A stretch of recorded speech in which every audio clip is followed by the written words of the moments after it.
Hello and welcome to London Fashion Week. I'm Stephanie and I'm here to bring you guys at home the latest fashion news from one of the most exciting fashion capitals in the entire world. Now today we're bringing you both backstage and front of house access to a really exciting designer. The show is by GYUNEL. Lisa, tell me a little bit about what are you doing today? I'm the design assistant for GYUNEL, so I know the collection quite well. We've been working on it for the past, 6 months? Yeah. Everything's coming together. We're stitching the last things, fitting things to the girls, and it's just great to see them on the models. It always looks better when it's on the model. It's the post-apocalyptic survivor, so we've been looking at movies like Book of Eli and just seeing like what would you do after. I mean, there's a lot of disasters happening in the world now, but also trying to see the silver lining and the good that can come out of it. And you can see the piece behind us here is kind of the leftovers, what you would find after the disaster, and just play around with it. Also the prints, like the gargoyle is the signature of the brand, and you can see him on the flying carpet in some of the prints. And he's been reoccurring like every season, so you can spot them on the clothing. Nice. Why is there a gargoyle for GYUNEL? GYUNEL really likes them, and they're mystical and like quite odd. It's the beauty within them.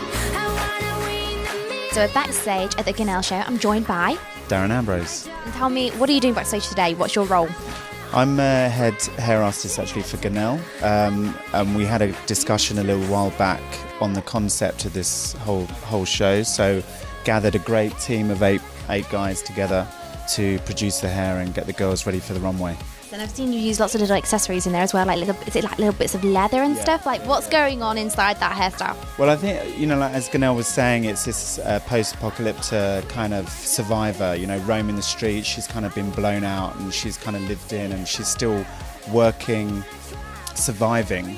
And the hair needs to be kind of like lived in, but connected also to the garments, like from fashion. So what GYUNEL's designed, that you'll see parts of the garments have got mixes of leather and materials that are kind of working through there. So what we felt was if we gathered those vibes and kind of connected it into marriage with the hair, then you get like this real cool unity. So everything kind of ties together. There's a reason for it, and almost like they've done it themselves, like it had been bound perfectly at one point and then it's just become disheveled and more undone. So I'm currently joined by the designer herself, GYUNEL. GYUNEL, thank you so much for chatting with us. Tell me, how do you feel waiting for the runway to start? Quite excited, a little bit nervous, but we're working with the same team with Wella, AOFM, and our stylist for third season now. So we're kind of confident that everything will go smoothly. So quite excited. Amazing. I've seen the venue, it's absolutely gorgeous. What made you choose to use this location? We're working here again second time. The venue is nice because it accommodates a lot of people and we can make our fantasies run wild, as we can design our catwalk as we want. So another confidence point, that's why. Tell me a little bit about the collection this season. What can we expect to see from you? It's called Post-Apocalyptic Survivor, and so we decided, my first inspiration point was what would be in post-apocalyptic world important, and it would be your pre-apocalyptic memories. So we went to my childhood memories. Like you can see, I'm wearing the dress. It's like magic carpets. It's from the novels I've read and the chicken house and things like that. It's like Russian novels I've been reading as a child.